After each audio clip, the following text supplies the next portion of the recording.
So now that we have the whole thing configured, let's test it out. All right.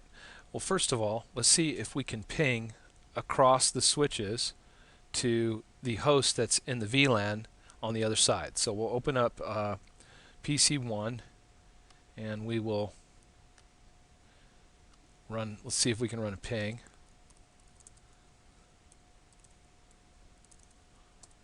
All right, and we can run a ping. So that's pretty cool. But what would be nice is, I'm going to up arrow that and then minimize this. What would be nice is if we could see it happen. So I'm going to go to simulation mode, and then I'll do edit filters, turn everything off, then leave ICMP, which is the protocol for ping, right? And see if we can stretch this out a little bit. Hit auto capture play and clear the event list, and then bring this back up and run the ping. All right, there's the ICMP, and we'll just play. And there goes the ping. I wanted to see what path it took. So there goes the... So now it's got a choice here. Now this is the root bridge right here. All right.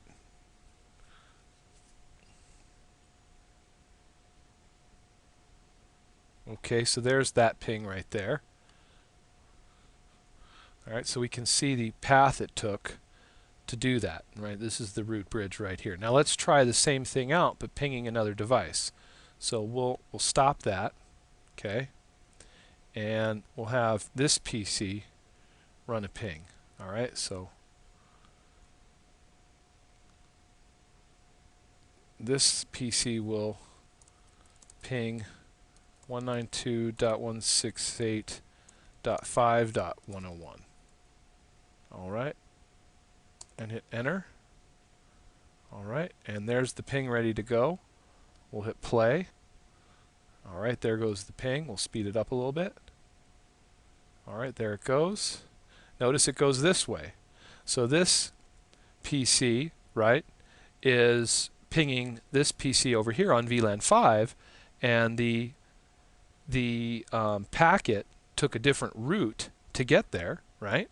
Which is pretty much indicative of the fact that we've got two different root bridges here for two different VLANs, which is two different spanning trees. So I'll stop that, go back to real-time mode, slide this over. Okay, let's take a look at this PC. So we're talking about S5, which is the bottom left-hand corner, and enable and show spanning tree, and you can see that this PC sees two instances of spanning tree protocol. It sees one for VLAN 1 and one for VLAN 5, right? Well, it's got the two VLANs, right? And it sees a different root bridge. Let's see here. VLAN 5 root ID 6AB7, right? And then for this VLAN 1, the root bridge is DDED, right? And so it sees the two root bridges, and so this switch is telling us, hey, that this root bridge is the root bridge for VLAN 1, this one's the one for VLAN 5, and so it has different scenarios, right? It'd be nice to see which ports are the blocked ports.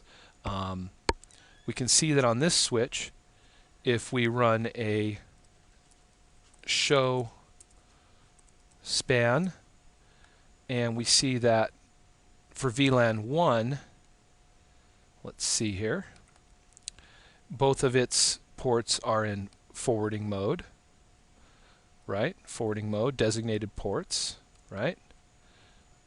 VLAN 5, it's got a, for VLAN 5, it's got a port in blocking mode, right? Gigabit 1. So for this switch, for VLAN 1, both ports are forwarding. But for VLAN 5, this port right here is blocking mode.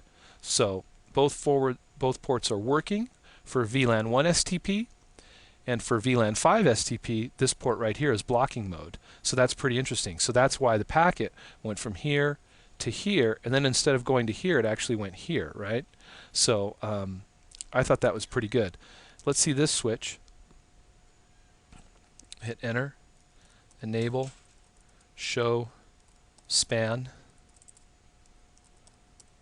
and forwarding, forwarding, forwarding. Notice it has a root port, which is closest to the root bridge, right?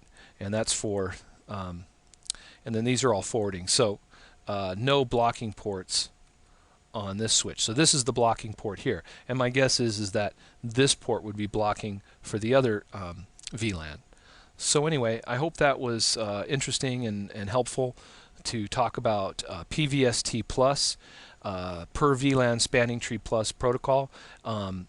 The trunks are running by default 802.1q, which would lead me to believe that this is an implementation of PVST plus that's happening on these switches by default. Just to verify that, let's open up one of these switches really quickly. So this switch has 2 gigabit trunks. What we'll do is we'll say, just to verify, I'll show you that I did a show interface gigabit 1/1 switch port, and you can see it's enabled. The mode is a trunk, and that the trunking encapsulation is .1q, which is 802.1q by default. So this would indicate that that the protocol running would be PVST plus, which runs off the 802.1q protocol and is a Cisco protocol.